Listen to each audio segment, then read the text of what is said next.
On continue cette série de messages ce matin. Les clés de lecture de la Bible. Je veux réellement vous aider à mieux comprendre, à vous encourager, vous motiver à lire la Bible. Et j'espère entendre des témoignages au cours de l'été de dire « Hey, David, tu étais tellement fatiguant avec ça que je me suis mis à lire la Bible, puis je suis béni maintenant. » Je vais dire merci Seigneur que j'ai été fatiguant. Et vraiment, je vous encourage, j'espère que ça va vous motiver, vous aider. Comme je disais, non seulement vous donner le goût à la lecture, ne serait-ce que quelques versets ou un chapitre par jour. Si vous n'avez pas lu le Nouveau Testament au complet, commencez avec le Nouveau Testament. Mais je veux vous équiper, vous outiller pour que vous compreniez mieux, que vous lisiez dans l'Ancien comme dans le Nouveau Testament. Donc, que vous saisissiez mieux les principes généraux de la Bible et que vous en ressortiez bénis parce que Dieu vous parle. Dieu a une parole pour vous au travers des Écritures. On va continuer ce que j'ai parlé, j'ai introduit la semaine passée dans le titre « Comprendre les commandements et la sainteté de Dieu ». On a juste vu finalement les commandements de Dieu et on regarde ce matin la sainteté de Dieu. Et ça va être vraiment important de saisir ça parce que c'est un concept qu'on retrouve partout dans la Bible. Et encore une fois, je veux juste vous encourager et dire, osez partager chaque message de cette série. Ça rejoindra tout le monde dans son cheminement de foi. J'essaie de voir que quelqu'un qui commence à lire la Bible puisse en retirer quelque chose, que ce soit compréhensible, mais en même temps, d'autres parmi vous qui avez lu la Bible au complet plusieurs fois, mais que ça puisse être aussi utile, édifiant, inspirant pour vous. Également, écrivez-moi dans les commentaires du chat ou par courriel au cours des prochains jours, prochaines semaines, sur les choses qui vous bloquent dans la lecture de la Bible, les éléments principaux que vous ne comprenez pas dans vos lectures. Donc, probablement déjà, c'est inclus dans la série, mais avec des questions précises, je peux apporter des réponses précises en même temps. Donc, n'hésitez pas à le faire. Et notre sœur Sonia m'a envoyé la semaine passée cette nouvelle application du Top Chrétien. C'est là, une pause. Et c'était suite à mon message d'un certain mercredi, il y a 2 semaines, où je parlais du psaume 46. Il y a plusieurs pauses. Et donc, c'est une application où est-ce qu'il y a la pensée du jour, il y a un verset de la parole de Dieu qui est lu et il y a un commentaire qui est... Donc, c'est audio et ça peut être aussi avec images. Et c'est pour aider à la méditation de la parole de Dieu. Je vous encourage à télécharger ça sur votre téléphone si ça vous intéresse, sur le Top Chrétien. Donc, c'est là.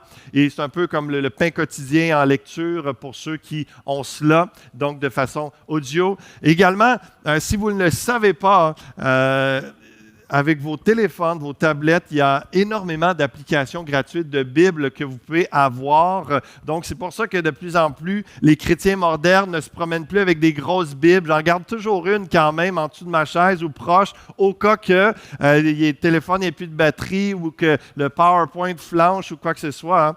C'est toujours bon d'avoir une Bible papier à la maison, mais partout où on va avec notre téléphone, maintenant, on a notre Bible. Donc, à chaque moment que vous ayez une pause au travail, que vous soyez dans la file d'attente à quelque part, peu importe le moment, vous avez 5 minutes, sortez votre téléphone et allez lire la Bible, un chapitre. Donc, si vous tapez dans les recherches d'applications Bible, tout simplement, vous allez vraiment voir une panoplie et découvrez-les. Il y en a plusieurs qui apportent différentes options, différentes choses intéressantes et utiles et pratiques. Donc, vraiment, allez découvrir ça si ce n'est pas déjà fait. Le classement des livres de la Bible, je vous ai parlé dans le premier message, il y a l'Ancien Testament, le Nouveau Testament. Je vais revenir un peu plus tard dans la description de ça, des alliances, des testaments. Mais dans l'Ancien Testament, il y a le Pentateuque qui veut dire 5 livres. Et c'est les 5 premiers livres de la Bible qui commencent avec Genèse que Moïse a écrit. Il y a ensuite de ça les livres historiques où principalement on nous parle du pèlerinage d'Israël, où est-ce que de la monarchie, les rois d'Israël, dont le célèbre David et Goliath, l'histoire se retrouve dans ces écrits-là. Il y a les livres poétiques qu'on appelle aussi écrits de sagesse ou écrits sapientiaux. C'est vraiment là où on peut penser aux psaumes, aux proverbes, l'Ecclésiaste, des choses comme ça, où est-ce que c'est vraiment écrit de façon poétique, mais très profond en termes de sagesse. Il y a les livres prophétiques, évidemment. Dans le Nouveau Testament, le récit de Jésus, on appelle ça les évangiles, il y en a 4. Ensuite de ça, les actes des apôtres. Qu'est-ce qui s'est passé après la résurrection et l'ascension de Jésus-Christ à la droite de Dieu? Ensuite de ça, tout ce qu'il y a, les lettres, les épîtres des apôtres. Donc, ce sont les écrits des apôtres qui sont des témoins oculaires, ceux qui ont vu Jésus, qui ont entendu ses enseignements. Et c'est pourquoi le canon du Nouveau Testament qu'on appelle, pourquoi il y a un nombre limité de livres, alors qu'il y a plein d'hommes, théologiens, philosophes, des gens qui ont écrit de belles choses au même moment, dans les mêmes époques, mais ça n'a pas été reconnu, principalement parce qu'on a retenu dans le Nouveau Testament ceux qui étaient des témoins oculaires, ceux qui étaient avec Jésus. Donc, c'est une des raisons.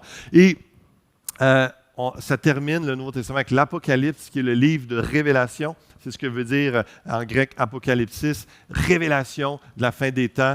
Et donc, encore une fois, c'est très aussi symbolique, poétique, mais très intéressant pour connaître la fin des temps. Donc, voici juste une petite parenthèse sur le classement des livres de la Bible. On a vu jusqu'à date 4 clés de lecture, en fait 3, on va en voir une 4e ce matin. Dieu le Créateur et le Big Boss. L'Esprit de Dieu fait la lumière en nous. Il souffle sur nous, il inspire les humains, il nous aide à comprendre Dieu. On ne peut pas comprendre Dieu sans l'Esprit de Dieu. Dieu nous donne ses commandements par sa parole, on a vu ça la semaine passée. Et il se révèle par sa parole. Et ce que la parole nous révèle, c'est que Dieu est saint. Et donc, c'est la clé qu'on va voir ce matin. Les prochaines clés, après les vacances, ce sera la bénédiction, la multiplication. Comprendre également les alliances que Dieu établit avec les humains, une ancienne et une nouvelle. Donc, à suivre. La sainteté de Dieu.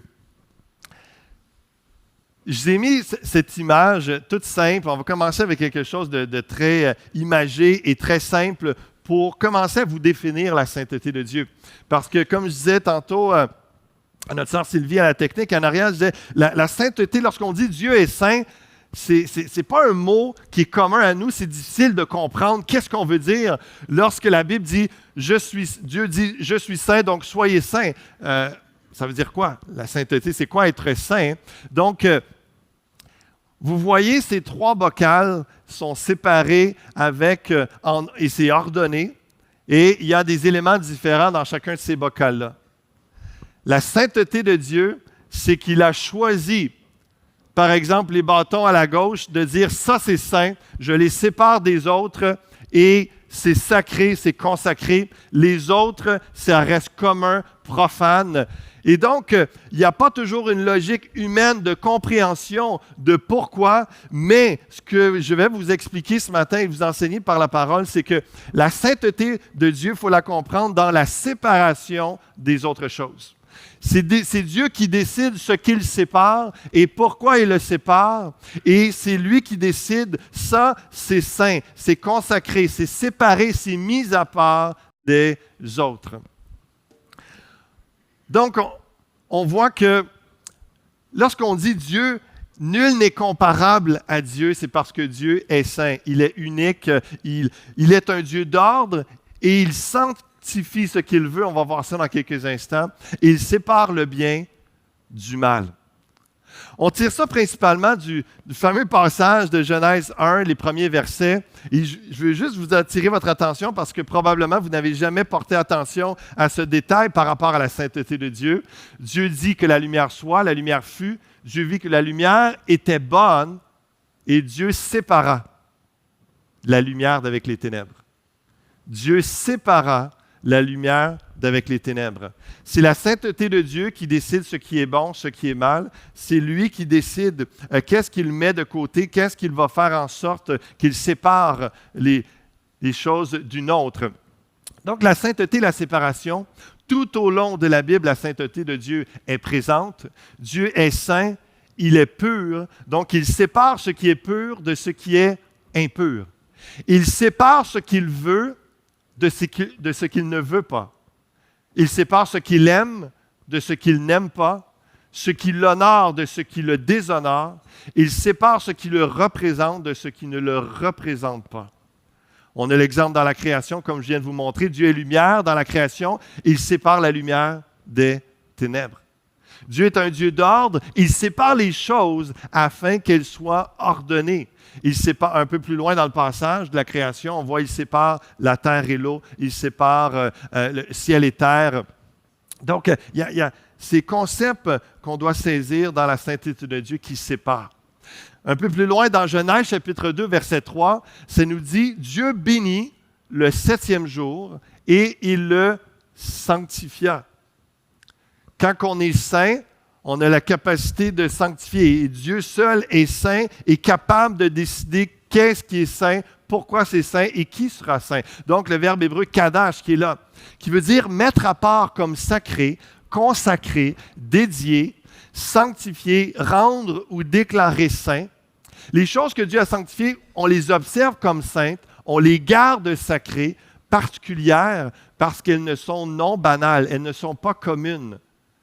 Donc, c'est comme ça qu'on voit dans les Écritures, dans l'Ancien comme dans le Nouveau Testament, même le concept d'interdit. Où est-ce que Dieu dit, ne touche pas à ça, ça c'est profane, ce n'est pas, c'est impur, et ça je le considère pur, touche-y, c'est à toi. Et dès dans le jardin d'Éden que je vous parlais la semaine passée, avec l'histoire du fruit, ce que tu peux manger, ce que tu ne peux pas manger, c'est dans la sainteté de Dieu de séparer les choses, de décider ce qui est saint ou pas. Ce qui est sacré, un synonyme de saint, de séparer du commun, pur, divin. Donc, lorsqu'on parle souvent dans un jargon chrétien, on vous appelle à la consécration personnelle, consacrez-vous pour Dieu. On parle dans le sens de prendre du temps pour Dieu, de servir Dieu, que ce soit dans la prière, la louange, le jeûne, ou de simplement de servir Dieu, en se séparant des choses banales, donc qui n'est pas forcément mal, mais parlons du fameux hockey. Hein? La sainte flanelle. La sainte flanelle, on l'appelle comme ça. Le concept de tous les loisirs. Il y a bien des loisirs et comme de regarder le hockey, il n'y a rien de mal comme là-dedans. Mais de faire juste ça de sa vie, c'est tellement banal que c'est profane, c'est banal, c'est pas quelque chose qui est sacré. Eux vont considérer que c'est un sport sacré et les joueurs sont consacrés à ce sport parce que c'est... Mais le concept, donc, et on va voir avec des textes bibliques dans quelques instants, où est-ce que l'idée de...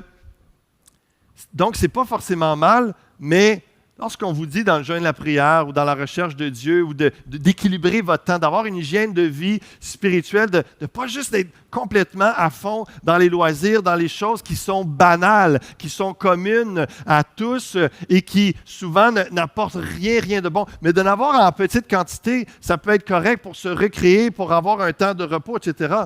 Mais l'idée, c'est de justement, la consécration va être de dire, je vais arrêter un peu là, ces histoires-là, ces émissions, Netflix, Facebook, Prime Video, je vais mettre un pause un peu, je vais équilibrer ma vie pour me consacrer à Dieu, pour prendre un peu plus de temps. Je vais mettre l'Église en priorité dans ma vie, je vais mettre la prière, la lecture de la Bible en priorité. On appelle ça se consacrer à Dieu. Est-ce que je vais fête des Pères encore, est-ce que la fête des Pères est un jour saint?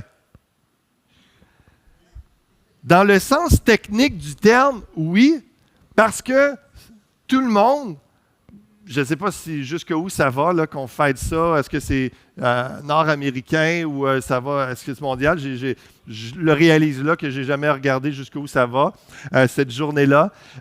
Mais le point, c'est que sur le sens technique de séparation, sur le sens technique d'un jour pas comme les autres, un jour qui n'est pas banal, bien, comme la fête des mères, comme bien des autres, on s'arrête, on honore les pères, donc c'est un jour saint dans ce sens-là. On sépare cette journée-là des autres journées. La fête des pères, il n'y en a pas 365 jours par année, il y a une journée pour ça. Donc, mais sur le sens religieux du terme biblique, non, ce n'est pas un jour saint parce qu'il n'a pas de lien directement avec Dieu. Ça ne tire pas sa source en Dieu.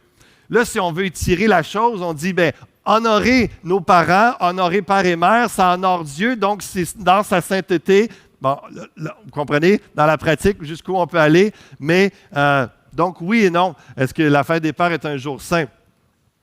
Sa parole est sainte. On la garde comme sacrée.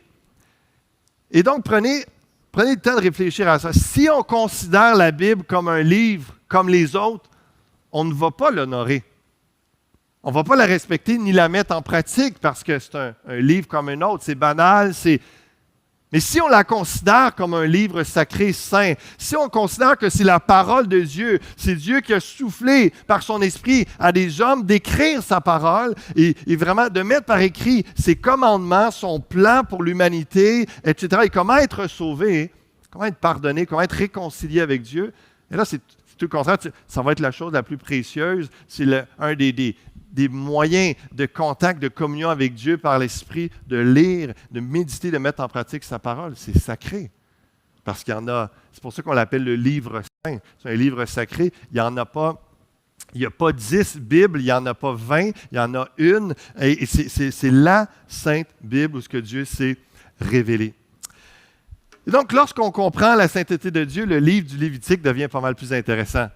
Pour ceux qui l'ont lu, qui l'ont déjà lu, c'est un livre où est-ce que ça nous parle beaucoup de sacrifices d'animaux. La culture juive, pour être justement déclaré saint, pur, pardonner nos péchés, sanctifier, il fallait qu'on transfère nos péchés sur une bête. Et même, il y avait imposition des mains. Le péché qui était sur nous était transféré sur la bête et la bête était sacrifiée. Et là, on devenait saint. Et c'était temporaire, c'était vraiment un peu à la pièce et puis ponctuel par rapport à cela. Et ça représentait, c'était temporaire, limité, mais ça représentait un jour le sacrifice, l'agneau de Dieu, Jésus-Christ qui allait venir pour une fois pour toutes, pour pardonner, purifier, nous rendre saints et mis à part et purs devant Dieu. Donc, dans le livre de Lévitique, il y a beaucoup d'éléments comme ça. Mais voici quelques exemples lorsqu'on saisit la sainteté, comment ça peut être plus intéressant. Lévitique 10, verset 8, l'Éternel parla à Aaron et dit, Aaron, c'est un des souverains sacrificateurs, tu ne boiras ni vin, ni boisson enivrante, toi et tes fils avec toi, lorsque vous entrerez dans la tente d'assignation, de peur que vous ne mouriez. Dieu est saint, tu ne fais pas n'importe quoi, n'importe quand, n'importe comment. Ce sera une loi perpétuelle parmi vos descendants, afin que vous puissiez distinguer, séparer. C'est le mot badal en hébreu, le même que le mot dans Genèse que je vous ai parlé. Dieu sépare la lumière des ténèbres. Ce qui est saint de ce qui est profane, de ce qui est impur, de ce qui est pur. Et enseigner aux enfants d'Israël toutes les lois que l'Éternel leur a données par Moïse. Ce que je vais vous amener ici, qui est intéressant, c'est le contexte dans la sainteté. Il n'y a pas de loi qui est dit que les sacrificateurs n'ont pas le droit de boire du vin ou de certains alcools avec modération. Mais dans ce contexte-là, ils n'ont pas le droit. Et je vais pousser l'exemple un peu au risque de vous troubler, mais pour vous faire comprendre un peu plus les concepts de sainteté, de séparation. Si je vais avec mon épouse ou un frère d'enseigneur, aller voir le hockey ce soir dans un restaurant et qu'on prend une bière en regardant le hockey, la présence de Dieu peut être là, il n'y a rien de non sanctifié là-dedans, tout c'est correct. Mais si je prends une bière en ce moment même en train de vous prêcher, le contexte fait en sorte que ce n'est pas tout à fait sain. Et le fait aussi, non seulement le message, le témoignage, mais l'altération possible de mon intellect, de quoi que ce soit qui fait en sorte d'être peut-être un petit peu plus easygoing, moins sérieux sur le côté sacré, saint de Dieu. Alors, une chose peut être bien dans un contexte et dans un autre être complètement déplacée et non sainte à cause du contexte. Et c'est un peu ça que Lévitique est en train de nous dire ici, à cause du sérieux, à cause que Dieu sépare les choses, il y a des contextes de sainteté. Lévitique 20, verset 26, vous dit « Vous serez saints pour moi », c'est Dieu qui parle, « car je suis saint, moi l'Éternel, je vous ai séparés des peuples afin que vous soyez à moi. » Le fait que, lorsqu'on dit qu'on est des enfants de Dieu et nous sommes saints en Jésus-Christ et que le peuple de Dieu, l'Église, comme le peuple d'Israël à l'époque de l'Ancienne Alliance, était le peuple saint de Dieu, c'était que c'était un peuple séparé des autres, un peuple mis à part, un peuple choisi par Dieu pour ses propres raisons, parce qu'il y a des versets qui nous disent, c'est pas parce qu'Israël était mieux qu'un autre peuple, ça n'avait rien à voir avec ça. Comme, je ne sais pas si vous le saviez, mais nous qui sommes ici dans l'Église, c'est pas parce qu'on est mieux que les autres qu'on est appelés saints. C'est parce qu'on a placé notre foi en Jésus-Christ et que nous nous sommes unis à lui et que nous sommes déclarés enfants de Dieu et saints. Et même pas besoin d'attendre la canonisation future. C'est ce que l'apôtre Paul nous dit. Nous sommes déjà là, saints, pas à cause de nous, pas à cause qu'on a fait des miracles, pas à cause de quelconque acte de bonté, non, parce que Jésus est saint et nous sommes en lui. Donc vraiment l'idée, sainteté, séparée des autres peuples. On est un peuple particulier, on est spécial, on est saint, mis à part, consacré pour Dieu. Et là, il y a un contexte de gradation de sainteté qui est intéressant aussi à mentionner, Exode 26, 33. Tu mettras le voile au-dessus des agrafes et c'est là, en dedans du voile, que tu feras entrer l'arche du témoignage. Si on ne comprend pas le contexte de sainteté, on regarde ça, pourquoi qu'il nous parle de voile, d'agrafe? Qu'est-ce que c'est ça? Hein? Et là, toute la conception, la construction du temple, aujourd'hui, le temple, c'était pour aller rencontrer Dieu, c'était pour faire des sacrifices, il y avait tout le moyen de communion, le chemin vers Dieu. Aujourd'hui, la Bible nous dit, Nouveau Testament, hein, c'est nous le temple du Saint-Esprit. Le Saint-Esprit habite en nous et nous sommes en communion avec Dieu par le Saint-Esprit. Mais comprenez, on se remet dans le contexte, il y a plusieurs siècles, et il y a ce temple qui est là, ou la tente d'assignation qui est là, il n'y a pas encore le temple à ce moment-là, le voile vous servira de séparation, badal, entre le lieu saint et le lieu très saint. Et là, il y a une gradation de sainteté parce que ce n'est pas la séparation entre le bien et le mal, c'est entre quelque chose qui est saint et très saint. Et le voile marquait une séparation, encore une fois, parce que le lieu très saint, c'était un endroit que le souverain sacrificateur, une fois par année, une fois seulement par année, traversait le voile pour aller là, parce que c'était le Saint des Saints, le lieu sacré. C'était le moment, le lieu le plus intime, le plus proche de Dieu dans le cheminement, la pensée juive à l'époque de ce qu'il y avait comme révélation. Comprenez-vous le privilège, la grâce de Dieu qu'on a par notre foi en Jésus-Christ? On est appelé enfant de Dieu, saint, et que le voile est déchiré. Et qu'il n'y a plus de séparation entre le saint et le très saint. On peut aller dans la très sainte présence de Dieu, très intime, très proche de lui, en Jésus-Christ. Et vraiment, c'est pour aller entendre sa voix, c'est vraiment un privilège, c'est toute une grâce qui est là. Le voile vous servira de séparation entre le lieu saint et le lieu très saint. Donc, séparation, gradation de sainteté. Esdras, chapitre 10, verset 11, nous parle de la sainteté et la séparation des personnes au niveau des fréquentations, les mariages, entre autres. Confessez maintenant votre faute à l'Éternel, le Dieu de vos pères, et faites sa volonté. Séparez-vous des peuples du pays et des femmes étrangères. Pour une question de sainteté, Dieu avait dit au peuple d'Israël, vous ne marierez pas les femmes des autres peuples parce qu'ils ne sont pas saintes. Pas que ce n'étaient pas nécessairement des bonnes femmes, comprenez? Mais elles n'étaient pas saintes parce qu'elles n'étaient pas séparées, elles n'étaient pas dans le peuple de Dieu choisi. C'est ça la sainteté de Dieu.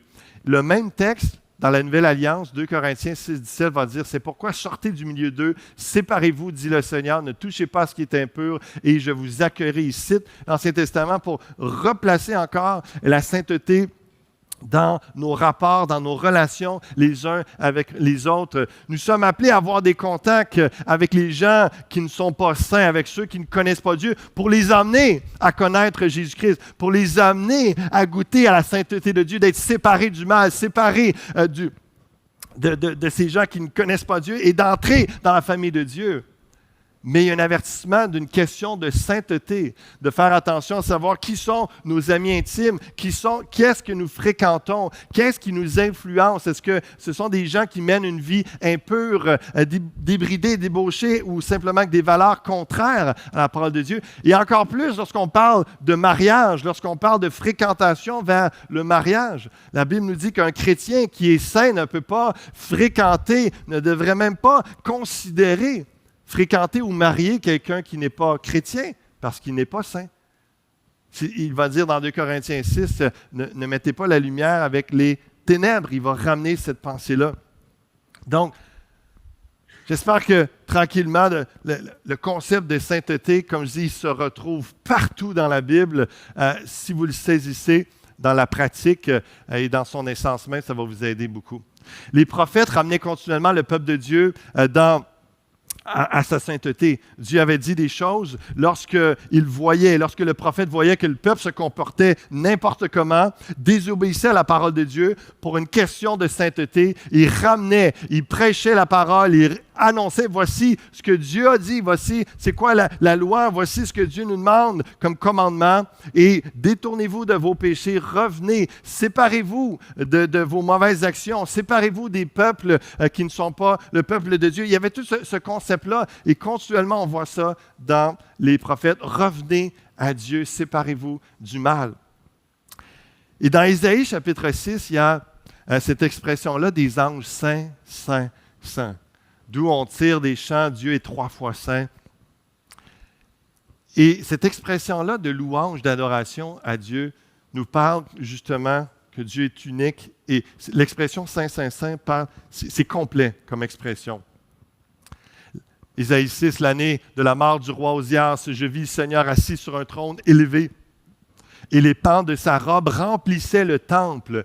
Des séraphins se tenaient au-dessus de lui. Ils avaient chacun 6 ailes, 2 dont ils se couvraient la face, 2 dont ils se couvraient les pieds, et 2 dont ils se servaient pour voler. Et ils criaient l'un à l'autre, ils disaient « Saint, Saint, Saint est l'Éternel des armées, toute la terre est pleine de sa gloire. » Et ce qui est intéressant, c'est qu'on ne retrouve pas dans la Bible, alors que Dieu est amour, que Dieu est lumière, que Dieu est bonté. On ne retrouve pas cette expression-là ailleurs comme louange, amour, amour, amour, ou gloire, gloire, gloire, ou simplement de ces expressions qui pourtant décrivent Dieu. Pourquoi? Parce que dans la sainteté de Dieu, toutes les caractéristiques de Dieu se retrouvent. Lorsqu'on dit que Dieu est saint, c'est vraiment, il n'y a pas, Dieu est Dieu. La sainteté de Dieu représente l'unicité de Dieu, la complétude de Dieu. Donc l'amour, la justice, la bonté, la grâce, tout est dans la sainteté de Dieu. Et lorsqu'on est appelé à être saint comme Dieu est saint, c'est d'être comme Dieu dans tous ses aspects. Un autre élément intéressant de la sainteté, c'est un peu, je vous ai parlé de la création, c'est l'idée de Dieu qui ordonne les choses, qui met en ordre. Et dans le contexte des dons spirituels, c'est intéressant ce qu'on y retrouve pour une question de sainteté également, qui reflète le caractère de Dieu. 1 Corinthiens 12, l'apôtre Paul commence ses enseignements sur les dons spirituels pour le miraculeux et tout ça. Il va dire, pour ce qui concerne les dons spirituels, je ne veux pas, frères, que vous soyez dans l'ignorance, que vous savez que lorsque vous étiez païens, vous vous laissiez entraîner vers les idoles muettes selon que vous étiez conduits. Déjà, Paul est en train de leur dire, je veux que vous vous séparez des coutumes païennes. Ce que vous faisiez avant, mais vous ne pouvez pas continuer à le faire en étant chrétien. Vous êtes séparés de choses. Votre pratique de comment vous prophétisiez au nom de d'autres dieux, de démons ou de quoi que ce soit, ou de comment vous étiez en transe dans des moments extatiques. Je ne veux pas voir ça dans l'Église parce que ce n'est pas comme ça que Dieu a enseigné. Ce n'est pas comme ça que Dieu a établi l'ordre dans l'Église. Donc, Paul met ça clairement.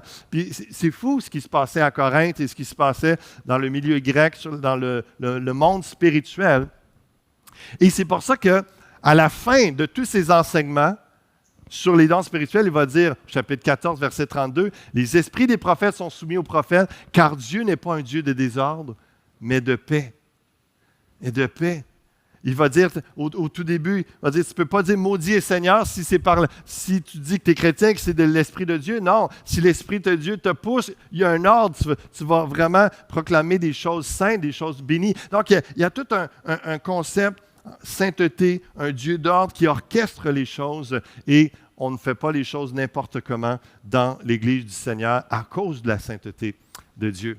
Dans la famille, c'est la même chose. Il y a un ordre établi qui reflète la sainteté de Dieu. Les rôles et l'honneur dans le couple et dans la famille, c'est la sainteté de Dieu. Éphésiens 6, « Honore ton père et ta mère », c'est le premier commandement avec une promesse afin que tu sois heureux et que tu vives longtemps sur la terre.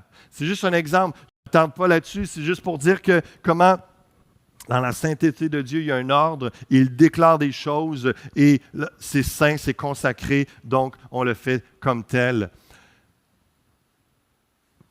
Car Dieu est un bon Père, il nous ramène à l'ordre. Et avant que je vous amène un dernier passage et qu'on prie ensemble dans cette pensée de sainteté de Dieu, comprenez bien ceci, là, on est l'affaire des pères, et comme Sam Parle nous disait dans la vidéo, il y a celui qui est parfait, c'est Dieu le Père. Et dans sa sainteté, il nous ramène à l'ordre comme un bon Père. Nos pères nous châtiaient pour peu de jours comme ils le trouvaient bon, mais Dieu nous châtie pour notre bien afin que nous participions à sa sainteté. Qu'est-ce que ça veut dire, vous pensez, par rapport à tout ce que je viens de vous enseigner? Premièrement, il veut qu'on soit comme lui.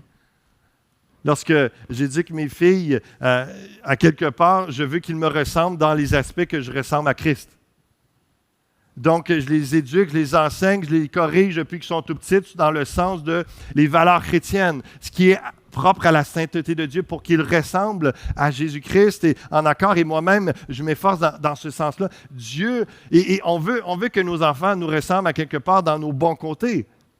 Dieu le Père, dans sa sainteté, nous corrige, nous ramène à la sainteté et qu'on se sépare des choses mauvaises, on se sépare de ce qui pourrait nous influencer, nous emmener dans les voies du mal et qui nous nuirait, comme un père veut que ses enfants leur soient évités toute difficulté, épreuve inutile à cause de mauvaises décisions, de mauvaises fréquentations, de se séparer du mal. Mais dans l'amour, la bonté du Père, il nous châtie pour que nous participions à sa sainteté. Non seulement c'est une belle preuve d'amour parce que s'il ne nous aimait pas, il nous laissait juste aller puis faites ce que vous voulez. J'en ai que faire. Non, parce qu'il en a que faire, il en a beaucoup à faire de vous, parce qu'il vous considère, parce qu'il nous aime, il s'occupe de nous enseigner. Et lorsque on a un peu la tête dure, il nous corrige, nous ramène à l'ordre dans sa sainteté. Mais réalisez un peu comme dans la pensée de 2 Pierre 1, il nous fait participer à sa nature divine. Lorsqu'il nous corrige, lorsqu'il nous ramène, c'est parce qu'il veut qu'on soit comme lui. Il juge bon que par son esprit, on est capable de se comporter divinement. Il juge que ça vaut la peine d'investir en nous, avec beaucoup d'amour et de patience, de nous enseigner, de répéter et de prendre le temps, parce que c'est possible de participer à sa sainteté, dans nos actions, dans nos paroles, dans notre comportement. Donc, c'est une belle preuve comme père. Tantôt, Pasteur Gilles parlait de l'actuel et du potentiel. Un père voit ça dans ses enfants. Mais le plus bel exemple de ça, c'est Dieu le Père, qui nous regarde, qui vous aime tellement, dit, je sais que par l'Esprit Saint que j'ai mis en vous, c'est possible que vous vous comportiez comme je le demande, que vous comportiez d'une façon que vous me ressembliez, afin que nous participions à sa sainteté. C'est vraiment glorieux, c'est touchant, c'est une belle preuve de grâce et d'attention à notre égard. Donc, je termine en disant, quand tu lis ta Bible, porte attention à ce qui déplaît à Dieu, sépare-toi de ces choses ou de ces personnes afin de te consacrer à Dieu. Considère sa parole comme sacrée, respecte-la et mets-la en pratique parce que c'est la sainte parole de Dieu. Quand tu lis ta Bible, si tu réalises que quelque chose que tu aimes déplaît à Dieu, même si tu ne comprends pas, renonce-y. Car il vaut mieux souffrir en y renonçant que de souffrir en s'éloignant de Dieu et en s'éloignant de sa sainteté. Lorsqu'on réalise que par la lecture de la Bible, qu'il y a des choses que l'on fait, que l'on dit, qui n'est pas en accord avec Dieu, qui n'est pas en accord avec sa sainteté, demandons pardon, Seigneur. Demandons pardon, Seigneur, et demandons l'aide de qui? L'Esprit Saint. L'Esprit qui est saint, qui nous aide, nous donne la capacité de marcher dans la sainteté. On a dit, soyez saints car je suis saint. Et pensez à ce verset lorsqu'on on lit 1 Corinthiens 1,30, c'est grâce à lui que vous êtes en Jésus-Christ, lui qui est devenu par la volonté de Dieu notre sagesse, notre justice, la source de notre sainteté et notre libérateur. Tantôt, je vous ai dit qu'on peut être appelé saint par la grâce de Dieu lorsqu'on a placé notre foi en Jésus, qu'on reconnaît que c'est lui qui a pardonné tous nos péchés, que c'est lui qui est notre sauveur, notre libérateur, mais aussi notre sainteté, notre sanctification dans d'autres versions de la Bible. C'est lui qui nous donne cette sainteté-là. Ce n'est pas par nos efforts qu'on arrive. Papa, est-ce que je suis assez saint maintenant? Non, c'est déjà fait en Jésus-Christ. Et là, après ça, il dit, vu que je t'ai donné cette sainteté-là en Jésus-Christ et que par l'Esprit Saint, tu as la puissance de marcher et de participer à ma sainteté, fais de ton côté tes efforts pour être en accord avec ma sainteté. Prenez-vous toute la nuance de partir de Jésus-Christ lui-même, qui est la source de notre sainteté.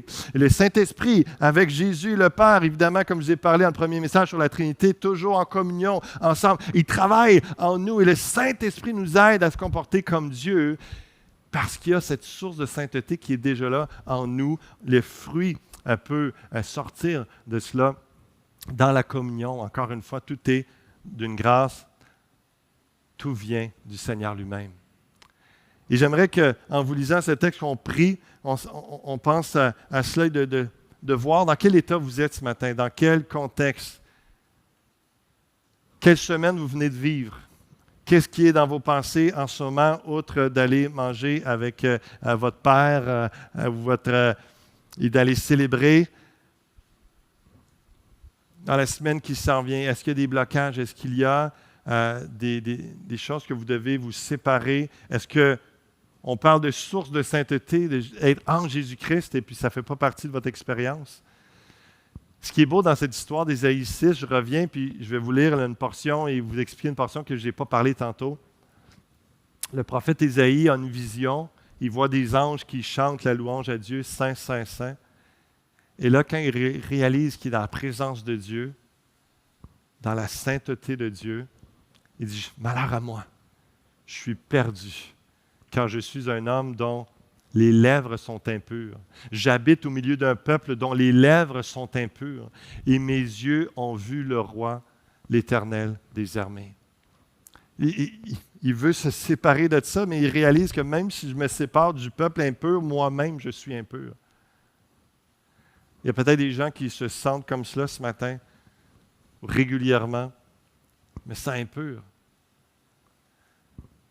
Prenez attention à la suite. L'ange qui vient prend avec une pincette une pierre ardente, brûlante, et comme vous savez que le feu est purificateur. Il s'imagine, c'est une vision qu'il a, mais la symbolique est puissante. Il prend cette pierre, il en toucha ma bouche et dit, ceci a touché tes lèvres, ton iniquité, ton péché, ton mal, ton impureté est enlevée. Et ton péché est expié, ôté. Partout dans le Nouveau Testament, avec Jésus-Christ, de toutes sortes de façons possibles, ça nous dit que c'est lui notre sainteté, notre sanctification, et c'est lui la pierre ardente. C'est lui qui peut nous purifier, qui peut enlever toute impureté. C'est lui qui peut faire en sorte que même si sur cette terre encore, nous allons rester imparfaits dans notre humanité, aux yeux de Dieu, nous sommes déclarés justes, purs et saints. Et c'est réglé une fois pour toutes. Pourquoi? Parce que notre source est en Jésus-Christ. Notre sainteté est en Jésus-Christ. Et j'aimerais, alors que je vais prier, que vous approchiez de Dieu, puis de dire, Seigneur, viens purifier mes lèvres, viens purifier mon cœur, viens purifier mon être. Je reconnais que Jésus-Christ est celui qui peut me sanctifier, qui peut me rendre saint, qui peut me rendre être mis à part dans le peuple de Dieu et m'aider à me séparer du mal, séparer de ce qui te déplaît. Prions ensemble. Seigneur, merci pour tous ces textes, toutes ces illustrations, ces images, ces histoires que plusieurs ont vécues, physiquement ou en vision, comme l'histoire d'Ésaïe, qui nous parle et qui nous concerne, nous, encore aujourd'hui.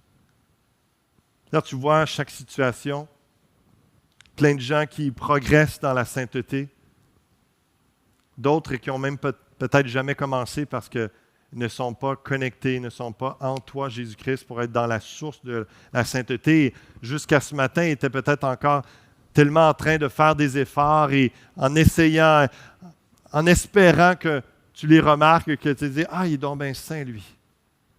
Alors que c'est juste impossible par nous-mêmes. Seigneur, si tu vois les cœurs, c'est des gens qui réalisent leur impureté ce matin, que sans toi, ils resteront dans leur impureté, dans leur péché, dans le mal qu'ils font, qu'ils pensent ou qu'ils disent. Seigneur, viens te révéler dans ton amour, dans ta grâce. Tu es mort sur la croix pour eux, pour chacun d'entre nous, afin d'enlever nos impuretés aux yeux du Père, parce que Dieu est saint. Viens pardonner, viens purifier en ce lieu. On s'approche de toi, reconnaissant que tu es la source de notre sainteté, la source de notre pureté.